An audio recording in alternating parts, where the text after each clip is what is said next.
Baspa supremo Mayawati ने गृह मंत्री अमित शाह के बयान पर प्रतिक्रिया देते हुए कहा कि उन्हें अपना बयान वापस लेना चाहिए।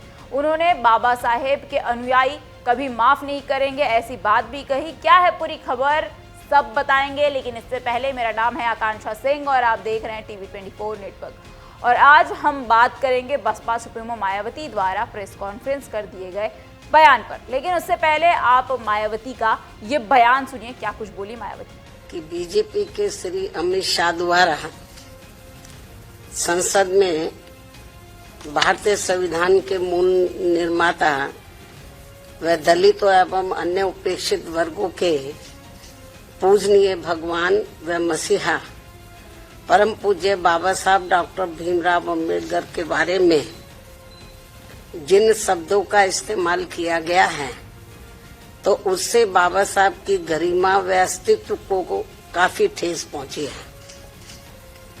इससे एक प्रकार से उनका अपमान हुआ है, ऐसा हमारी पार्टी का ये मानना है, जिससे अब पूरे देश में इनके अनुयायियों में जबरदस्त गुस्सा व आक्रोश व्याप्त है और ये इनके कहे गए शब्द इनको जल्दी ही वापस ले लेने चाहिए तथा इसके लिए इनको पश्चाताप भी जरूर करना चाहिए, तो ये बेहतर होगा।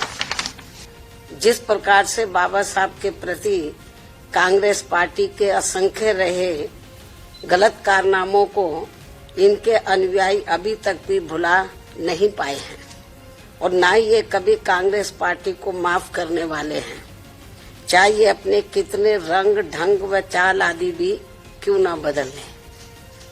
इतना ही नहीं बल्कि कांग्रेस पार्टी ने बाबा साहब के देहांत के बाद तो इनके नाम को व संविधान निर्माण में रहे इनके अहम योगदान को भी इतिहास के पन्नों से मिटाने की भी पूरी कोशिश की है। हालांकि अपने इस मकसद में ये पार्टी अब तक जरूर कामयाब हो जाती, ये कांग्रेस पार्टी अब तक जरूर कामयाब हो जाती यदि बाबा साहब डॉक्टर भीमराव अम्बेडकर के देहांत के बाद इनके अधूरे रहे कारवा को आगे बढ़ाने के लिए मान्यवर श्री कांशीराम जी अपना पूरा जीवन समर्पित करके वे आगे नहीं आते। सुना आपने।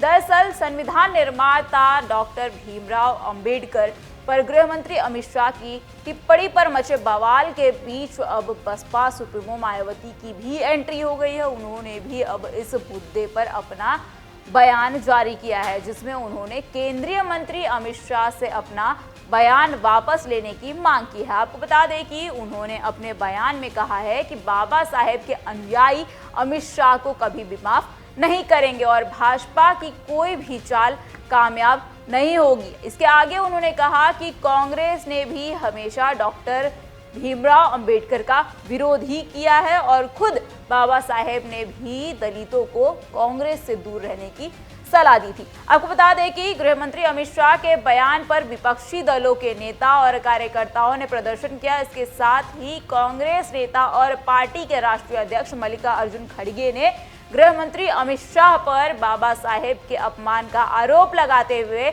उनके इस्तीफे की मांग भी की है। तो वहीं उत्तर प्रदेश की राजधानी लखनऊ में भी यूपी विधानसभा के शीतकालीन सत्र के दौरान भी जमकर हंगामा देखने को मिला, जिसके बाद यूपी विधानसभा का कार्यवाही को स्थगित करनी पड़ी। दरअसल यूपी विधानसभा की कार्यवाही शुरू होते ही सपा नेता डॉक्टर भीमराव अंबेडकर की फोटो लेकर पहुंचे थे सदन में और सदन की कार्यवाही के दौरान वो जमकर हंगामा और नारेबाजी करने लगे। वही हंगामे के बीच अनुपूरक बजट भी पास किया गया। इसके बाद हंगामे को देखते हुए विधानसभा अध्यक्ष ने अन्य सदस्यों से प्रश्न पूछने की अपील की, लेकिन किसी ने भी सवाल नहीं पूछा तो सदन की कार्यवाही अनिश्चित काल के लिए स्थगित कर दी गई। इसी बीच बसपा सुप्रीमो मायावती ने भी प्रेस कॉन्फ्रेंस कर भाजपा और कांग्रेस पर जमकर निशाना साधते हुए कहा कि बीजेपी हो या फिर कांग्रेस हो और कंपनी जैसे लोगों की सभी दल अभी भी बाबा साहेब का असम्मान नहीं करते हैं, उनका सम्मान भी इनकी तरह ही छलावा है।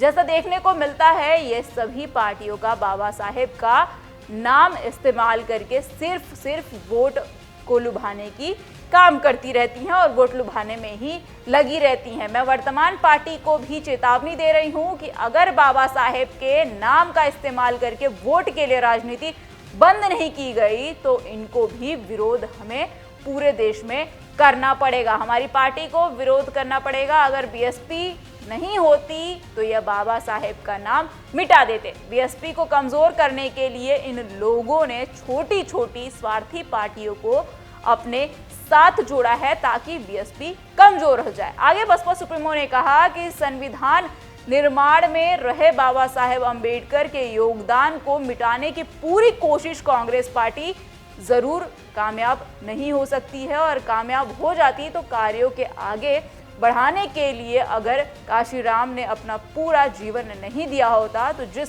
मंजिल तक पहुंचने के लिए मुझे भी अपनी पूरी जिंदगी समर्पित करनी पड़ती।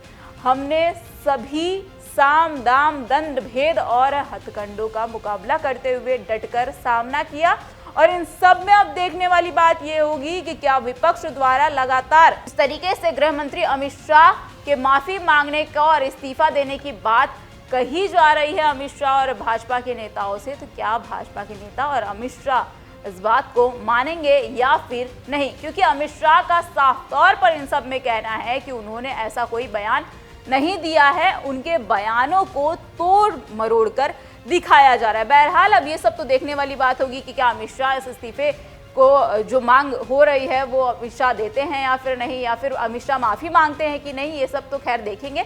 लेकिन ये खबर आपको कैसी लगी हमें कमेंट सेक्शन में कमेंट करके जरूर बताइएगा। इस देश और दुनिया की तमाम खबरें देखने के लिए बने रहिए हमारे साथ TV24 नेटवर्क के साथ।